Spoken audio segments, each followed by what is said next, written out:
TV భక్తి సమాచారం WhatsApp ఛానల్లో జాయిన్ అవ్వండి. అన్ని విశేషాలు ఎప్పటికప్పుడు తెలుసుకోండి. గురుగారు, రథ సప్తమి రోజున ప్రత్యేకించి చిక్కుడాకులు పెట్టుకొని స్నానం చేయాలి. మన శిరస్సు పైన, భుజాల పైన, చేతుల పైన 7 ఆకులు పెట్టుకొని చేయాలని అంటారు. అలాగే చిక్కుడాకులలోనే నైవేద్యం పెట్టాలంటున్నారు.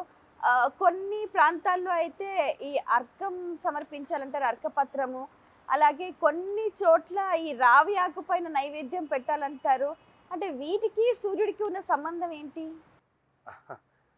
చాలా అద్భుతమైనటువంటి ప్రశ్నమ్మ. సూర్యుడి యొక్క ఈ కిరణాల సమయంలో చిక్కుడుకాయలు విశేషంగా వస్తాయి. తర్వాత ఆ చెట్టు పేరే, జిల్లేడు చెట్టు పేరే అర్కపత్రము అని పిలుస్తాం. ఇక ఆవు క్షీరాన్ని ఇవ్వడానికి ప్రధానమైనటువంటి కారణము సూర్యుడి నుంచి వచ్చేటటువంటి ఒక అద్భుతమైనటువంటి కిరణాన్ని, సువర్ణం తయారు చేయడానికి అవసరమయ్యే కిరణం మిత్ర అనేటటువంటి కిరణాన్ని ఆకర్షించుకుంటుంది. అక్కడి నుంచి దాన్ని తీసుకుంటుంది మోపురంలో. అందుకని ఆవు పాలు. అదేవిధంగా బియ్యం పండడానికి సూర్యనారాయణమూర్తి ఒక ప్రత్యేకమైన కిరణం చంద్రుడిలోకి పంపిస్తే ఆ ఆనందమైనటువంటి సూర్యకిరణ యొక్క రతి వలన చంద్ర విద్య అయినటువంటి ఆ చంద్రుడి నుంచి ఉద్భవించే పున్నమి కిరణాల ద్వారా బయటికి వచ్చినటువంటిది వరి ధాన్యం కింద వస్తుంది.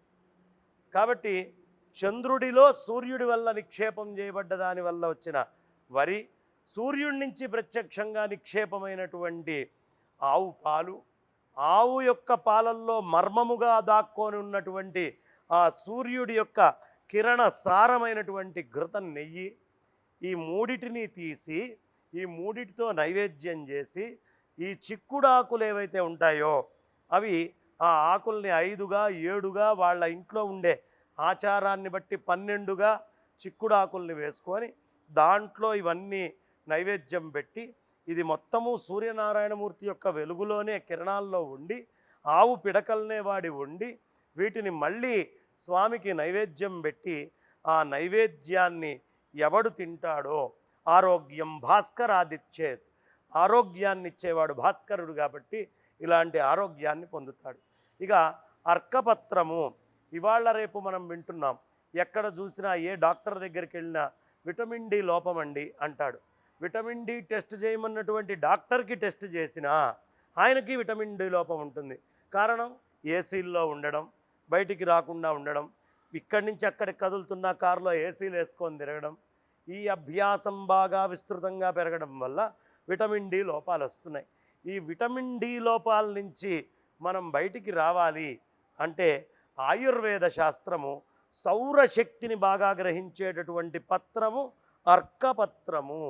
అందుకనే నువ్వు చూడమ్మా, మనకి అర్కములో సూర్యుడి శక్తి ఎక్కువ ఉంటుంది. నీకు సూర్యకారము అని తెలుసా? చిచ్చుబుడ్లు తయారు చేస్తారు. గంధకము, సూర్యకారం. గంధకమేమో సల్ఫరు, సూర్యకారం నల్లగా ఉంటుంది. ఆ నల్లటి సూర్యకారాన్ని, ఆ నల్లటిది ఏదో కాదు, ఈ జిల్లేడు యొక్క వేర్లతో తీసినటువంటి భస్మాన్నే సూర్యకారము అంటారు.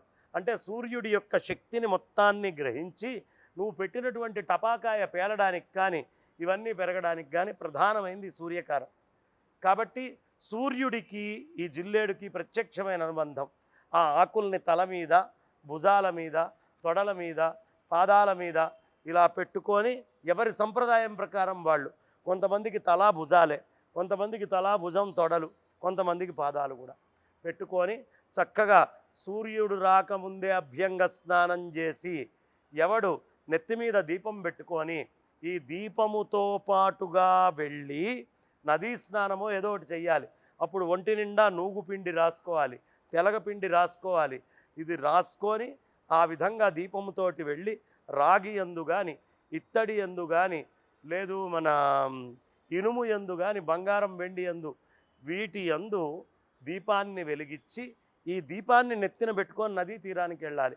అది లేకపోతే బావి, కనీసం అది లేకపోతే బకెట్ నీళ్ళ దగ్గరికైనా వెళ్ళి అక్కడ స్నానం చేస్తే అనేకమైన 7 జన్మల పాపము ఏదైతే ఉంటుందో ఆ 7 జన్మల పాపము కూడా ఒక్కసారిగా తొలగించబడుతుంది అని ధర్మశాస్త్ర గ్రంథాలు చెప్తున్నాయి.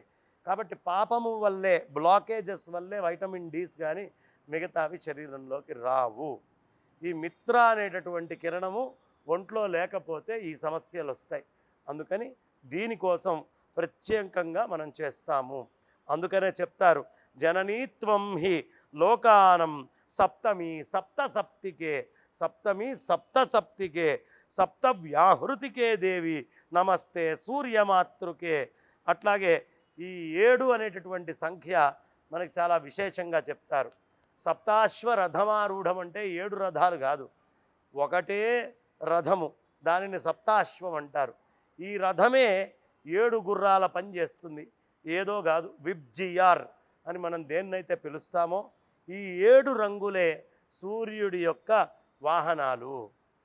ఆ 7 గుర్రాల్ని నడిపేటటువంటిది ఏది? 7 రంగుల్ని ఇట్లా డివైడ్ చేసి నడిపేది ఏమిటి అనే ప్రశ్న వేస్తే అణూరువుడు అనేటటువంటి ఆయన ఆ సూర్యుడి రథాన్ని నడుపుతాడు. ఈ అణూరువుడు ఎవడు అంటే వాడికి మోకాలు తొడల దాకా ఉండవు, పైనే ఉంటాడు, అన్స్టేబుల్గా ఉండేవాడు. అవి నథింగ్ బట్ ఫోటో ఎలక్ట్రాన్స్. ఎప్పుడూ అవి స్టేబుల్గా ఉండవు, అన్స్టేబుల్గా మూవ్ అవుతూ ఉంటాయి. ఈ ఎలక్ట్రాన్స్ ఈ సప్తమైనటువంటి వర్ణాలని తీసుకొని సప్తాశ్వ రథమారూఢం ప్రచండంగా కిందకు వచ్చేస్తాయి. ఎమిషన్ అవుతుంది కదా, ఎమిషన్ ఆఫ్ ఎలక్ట్రాన్స్ అయితేనే కదమ్మా పైనుంచి. ప్రచండం కశ్యపాత్మజం, ఆ కశ్యపుడి యొక్క ఆత్మస్వరూపుడైనటువంటి ఆయనలోంచి ప్రచండంగా ఈ అణూరువుడిని ఆధారం చేసుకొని సప్తాశ్వాలు ఆయన శక్తిని తీసుకొని భూమి మీదకి వస్తున్నాయి. శ్వేతపద్మధరం దేవం, తెల్లటి పద్మాన్ని ధరించి ఉన్నాడు. అంటే ఈ 7 రంగులు ఉన్నప్పటికీ the original colour is white. శ్వేతపద్మధరం దేవం తం సూర్యం ప్రణమామ్యహం, అలాంటి సూర్యుడికి నేను నమస్కరిస్తున్నాను అని ఈ మాఘశుద్ధ సప్తమి నాడు సప్తమి వ్రతం చేసుకుంటూ ఈ 7 జన్మల యొక్క పాపము తొలగిపోవాలి అని మనం చేస్తూ ఉంటాము. దీనివల్ల చాలా ఫలితాలు కలుగుతాయి. ఈ జన్మకు కాదు, ఉత్తర జన్మకు కూడా సహాయం జరుగుతుంది. అయితే సూర్యుడికి కూడా ఇలా నీళ్లు సమర్పిస్తూ ఉంటారు కదండి, అందులో ఎటువంటి ఎనర్జీ ఉందంటారు? అర్ఘ్యప్రదానం ఇప్పుడే చెప్పుకున్నాం కదమ్మా. ఈ నీరు అనేది సూర్యుడిలో నుంచి వచ్చే కిరణాల యొక్క సార సంజనితమే. మాయిశ్చర్ ఎక్కడి నుంచి వచ్చింది? చుట్టూతా హైడ్రోజను, ఆక్సిజను. ఈ ఆక్సిజన్లో వచ్చేటువంటి హైడ్రోజన్ యొక్క విత్తనం వల్లే నీళ్లు మనకు వస్తున్నాయి. కాబట్టి ఈ నీళ్లు ఆయన ఇచ్చినవి కాబట్టి ఈ నీళ్లను ఆయనకు సమర్పించేటప్పుడు నీకు ఒక్కటి గుర్తుంచుకో అమ్మా, సూర్యుడి యొక్క కిరణాలు భూమి మీదకి వచ్చేటప్పుడు వర్షం పడ్డ నీళ్ళని వేస్తున్న ఈ విబ్జిఆర్ అనేటటువంటి 7 రంగులు మనకు కనిపిస్తాయి. దీన్నే కలర్ థెరపీ అని కూడా అంటారు. రంగులతోటి థెరపీ చేయడము. ఎక్కడి నుంచి వచ్చింది ఈ కాన్సెప్టు అంటే ఈ అర్ఘ్యప్రదానం, ఈ నీళ్ళని తీసుకొని ఎప్పుడైతే అలా మనం అర్పిస్తూ ఉన్నామో ఆ నీళ్లల్లో పడ్డటువంటి సూర్యకిరణం యొక్క ఆరా ఆ చుట్టుపక్కలంతా వ్యాప్తి చెందుతుంది. అది మంత్రోక్తంగా మనం ఎప్పుడైతే వేస్తున్నామో ఆ ఆరా మనలో ఉండేటటువంటి పాప పంకిలాన్ని మొత్తాన్ని పరిపూర్ణంగా తీసేస్తుంది. అందుకని సూర్యుడికి నమస్కారము, అర్ఘ్యప్రదానము, ఈ 2 చాలా ప్రధానంగా చెప్తారు. అర్ఘ్యప్రదానం చేస్తే సూర్యనారాయణ మూర్తికి సమస్తమైనటువంటి పాపరాశి మొత్తము భస్మీపటనం అవుతుంది. For more videos like this, subscribe Big TV channel.